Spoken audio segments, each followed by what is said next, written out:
What Wegener saw. On the 1st of November 1930, his 50th birthday, Alfred Wegener was at the small research station at Eismitte in the geographic center of the Greenland ice cap. The temperature outside was about -60°C.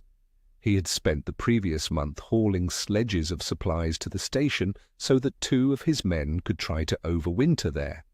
The supplies were now delivered.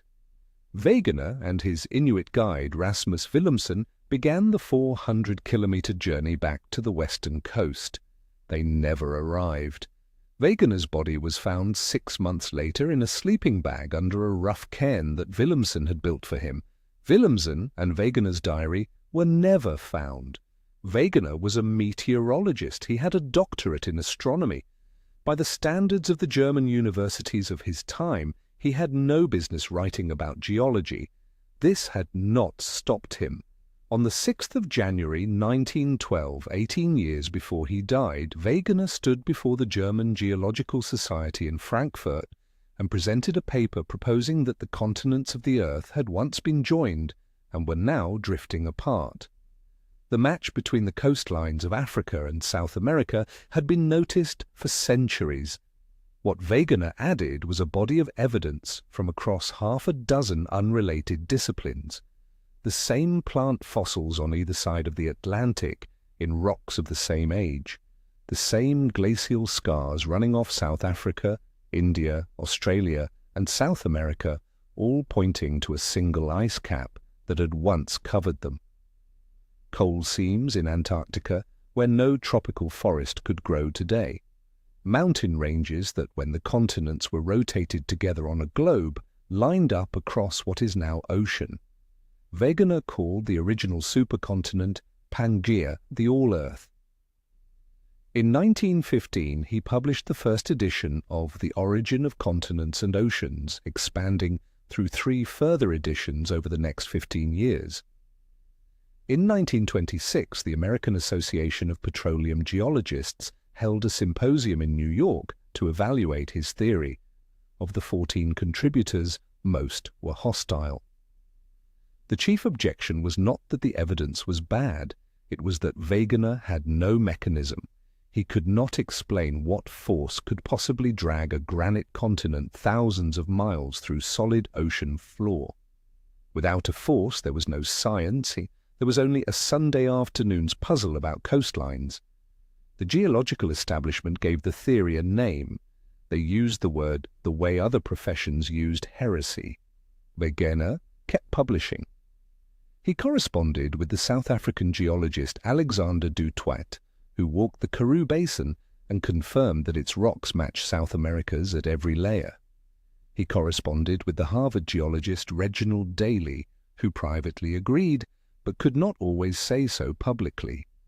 Wegener went to Greenland a 4th time in 1930 to gather one more set of measurements about the polar climate.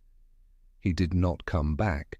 For the next 30 years, his theory was a footnote in geology textbooks, often used as a cautionary tale about the danger of scientific overreach. Then in 1962, Harry Hess of Princeton proposed that the seafloor itself was spreading outward from mid-ocean ridges carried by convection in the mantle. The next year, Frederick Vine and Drummond Matthews at Cambridge, working independently of the Canadian geologist Lawrence Morley, showed that the basalt of the sea floor recorded the Earth's magnetic field reversals in symmetrical bands either side of the ridges, like growth rings turned outward.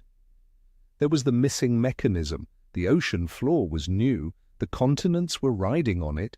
Within 5 years, the theory of plate tectonics had been formalized, and the entire structure of the Earth's surface had become Wegenerist. Wegener had been correct on every meaningful point and had been dead since 1930. On the 23rd of April this year, Nature Communications published a paper titled Necking of the Active Turkana Rift Zone and the Priming of Eastern Africa for Continental Breakup. The lead author is Christian Rowan, a graduate student at Columbia University's Lamont-Doherty Earth Observatory. His team analyzed the seismic structure of the crust beneath a 500-kilometer stretch of rift cutting across northern Kenya and southern Ethiopia. They found that the crust there has been thinned from about 35 kilometers at the margins to roughly 13 kilometers along the rift's axis, and that the African and Somali plates are pulling apart at 4.7 millimeters a year. Necking is the word geologists use when stretched lithosphere starts to look like the thinned waist of a hot glass tube. It is the last phase before rupture. The Turkana Rift is not yet an ocean. It will become one. In a few million years, Eastern Africa will detach into a separate continent, and a new sea will fill the gap. This is exactly what Wegener said could happen.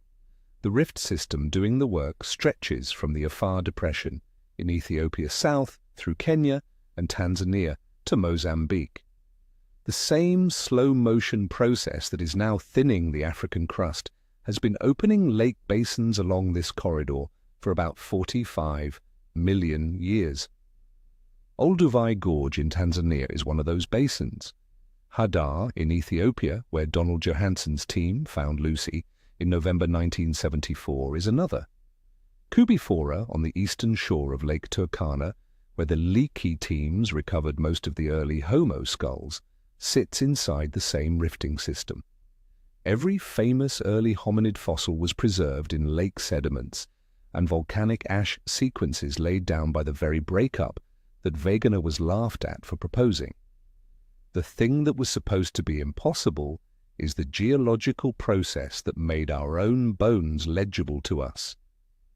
In a tent on the Greenland ice cap in November 1930, Alfred Wegener was, by the measure that mattered, the most correct person in his field. He died not knowing it,